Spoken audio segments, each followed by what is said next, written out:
Hey, I'm Trey. Today's story is about a serial killer who attempted to cover up the crimes committed in a uniquely savage manner.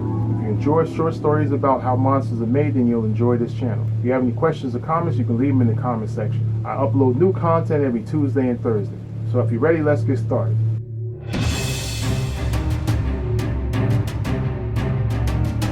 In 1888, in the country of Australia, a man by the name of Richard Whitaker was fishing along a river where he observed something strange bobbing up and down a little distance from his boat. The object looked unnatural because it looked as if it were a person's clothing, possibly a shirt, was attached to a floating log. Initially, Richard thought it must have been someone's clothing that maybe had been hung up to dry on a tree somewhere near the shore, and maybe somehow that tree stump along with the clothing must have somehow fell into the river. Richard began to row his small boat over towards the tree stump to get a closer look.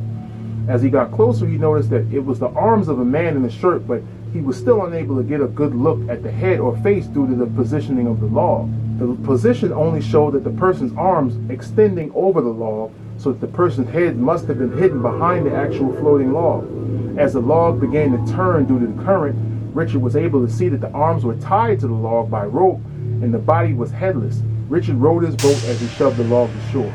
He then went and notified the authorities, which responded. The body was pulled out of the river, and it was determined that the body was completely bloated and swollen. This is probably due to it being submerged in water for several weeks by that time. The victim also had signs of being in a fierce struggle before death. A large chunk of flesh was hanging off the back of the body, and the neck had signs of a clean cut.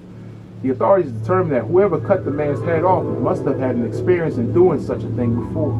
A search of the river's shore was done to locate the victim's head with negative results. So at that time, there was no way to identify the victim. The police labeled this homicide as one of multiple similar murders that they called the Wagga Wagga murder. The Wagga Wagga at the time was a large wooded area where many gold rush prospectors would go to search for gold.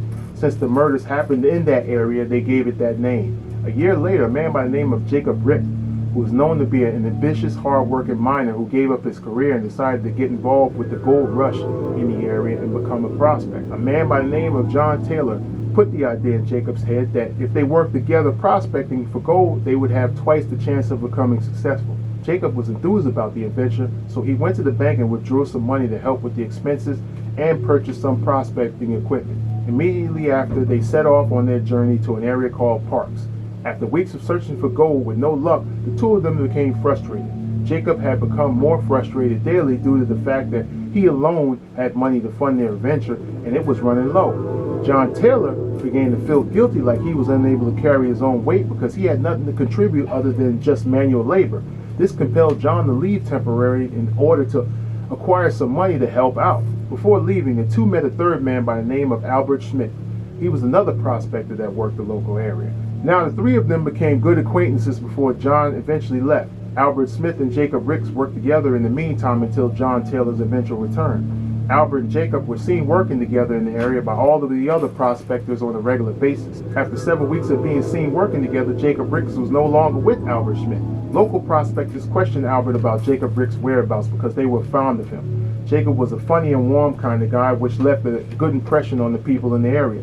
Albert would tell all who would ask about Jacob that they parted ways a few weeks back. 2 months later, John Taylor returned in search of Jacob Rick.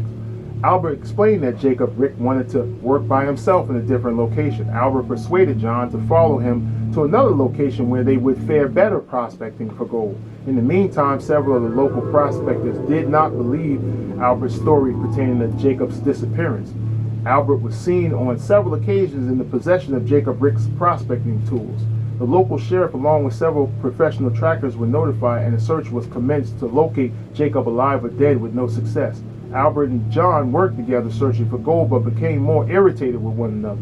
John continually berated Albert due to his incompetence with prospecting and also not believing the story about Jacob Rick's disappearance. While riding together in a wagon, John Taylor and Albert became drunk and got into an argument. Albert became enraged, grabbed a tomahawk, and hacked John in the head, leaving the tomahawk embedded in his head.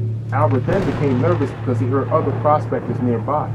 Albert pulled the wagon over to avoid suspicion and set up a campsite in order to figure out how he would get rid of this body without being noticed. Albert noticed that John was still alive, with the tomahawk still embedded in his head, so he took a blade and cut his throat to finish the job.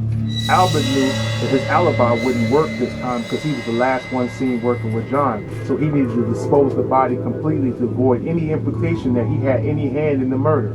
Albert stripped the body of his clothing and then used a hacksaw to cut the head off of John. Then he buried the head away from the body in 2 separate locations so that they couldn't be identified. The next morning, Albert drove John's wagon away from the location where he disposed of John's body parts. As he was traveling, he came across the authorities, who noticed the massive pools of blood in the back of the wagon. Albert then became nervous as they approached. Albert gave an explanation about the blood that didn't make any sense to the police.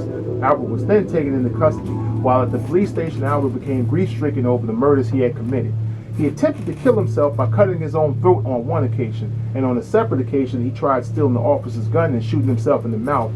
He survived both self-inflicting wounds, though. Albert confessed to the clergy about his murders. He confessed to sawing off each one of the man's heads and planting it in a different location other than the body.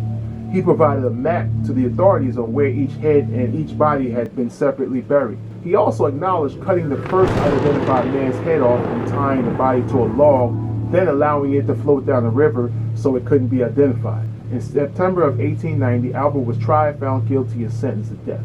If you enjoy more stories like this, click on one of the suggested videos above. I upload new content every Tuesday and Thursday. God bless you and stay safe.